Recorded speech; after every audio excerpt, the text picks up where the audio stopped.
नमस्कार, मैं हूं प्रवीण और आप डेमोक्रेटिक चरखा देख रहे हैं। हमारे साथ इस वक्त मौजूद है विधायक संदीप सौरभ पालीगंज के। इनसे हम बात करेंगे और जानेंगे कि बिहार में अभी जिस तरीके से सर बेरोजगारी चल रही है, उस पे क्या कहना चाहेंगे? बिहार में बेरोजगारी चल रही, कोई अलग से तो बेरोजगारी चल नहीं रही है। केंद्र सरकार की जो नीतियां बनी है 2018 में, आपको पता होगा, कोविड से ठीक पहले हिंदुस्तान के भीतर 45 साल के भीतर का सबसे बड़ा बेरोजगारी का दर आ गया था। तो बेरोजगारी जो फैला हुआ है वो सिर्फ बिहार सरकार की जिम्मेदारी नहीं है, ये समूचे देश के अंदर मोदी सरकार की पॉलिसी के चलते ज्यादा फैला है। एक बात ये, बिहार सरकार कुछ पदों पे रिक्तियां दे सकती है, राज्य के पास जितने पद रहेंगे उस पर रिक्तियां दे सकती है। और हमें लगता है कि मौजूदा जो सरकार है उसने अनाउंस किया ही है कि शिक्षा विभाग में, स्वास्थ्य विभाग में, अलग अलग विभागों में हम इतने लोग को रोजगार देंगे।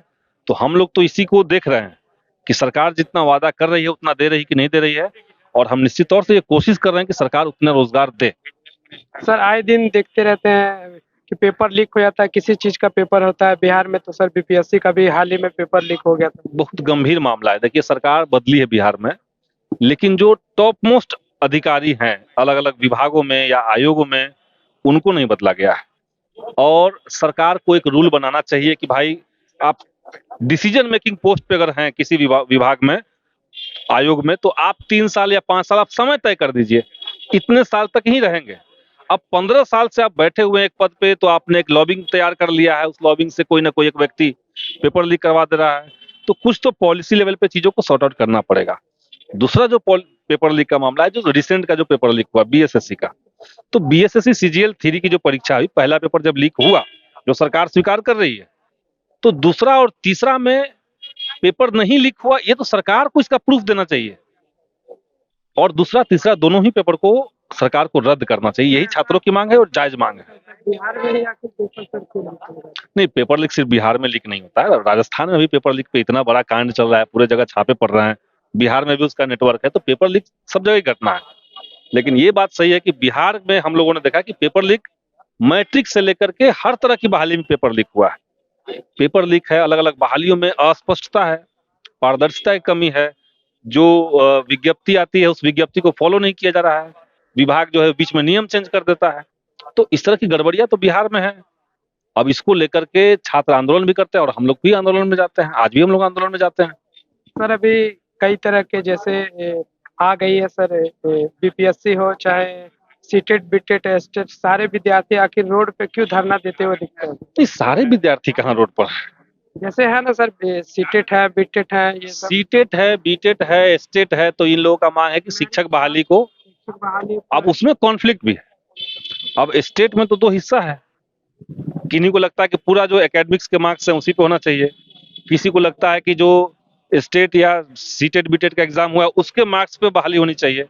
सरकार ने एक बीच का रास्ता का प्रपोजल दिया है, और अधिकांश जो आंदोलनकारी नेता थे वो इस प्रपोजल से सहमत होकर गए हैं। सरकार से डील डायलॉग उनका हुआ है, हमसे तो हुआ नहीं है। तो 60-40 रेशियो उसी लिहाज से वहां से निकल करके आया। तो आंदोलन सब जगह पे हो रहा है, सही बात है। और बल्कि ये लोकतंत्र के लिए अच्छा है कि बिहार में इतने आंदोलन हो रहे हैं।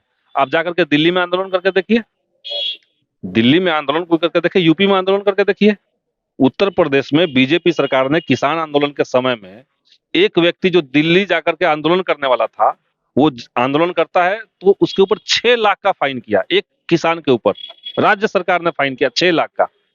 बाद में कोर्ट ने उसको भले वापस करवा दिया, लेकिन बिहार में तो इससे नहीं है।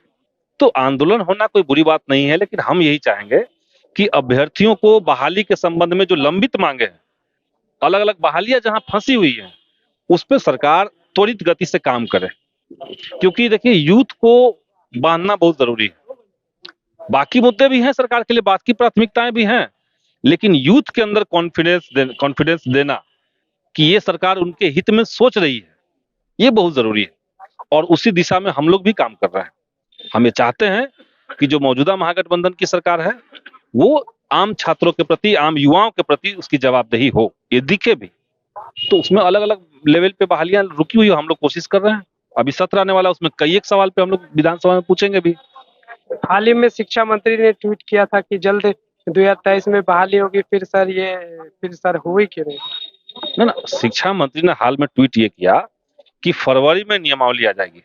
ठीक, तो फरवरी तो भी चल ही रहा है ना, तो हम तो ये मान रहे हैं जैसे नियमावली तैयार हो चुका है, ये तो सब लोग जानते हैं।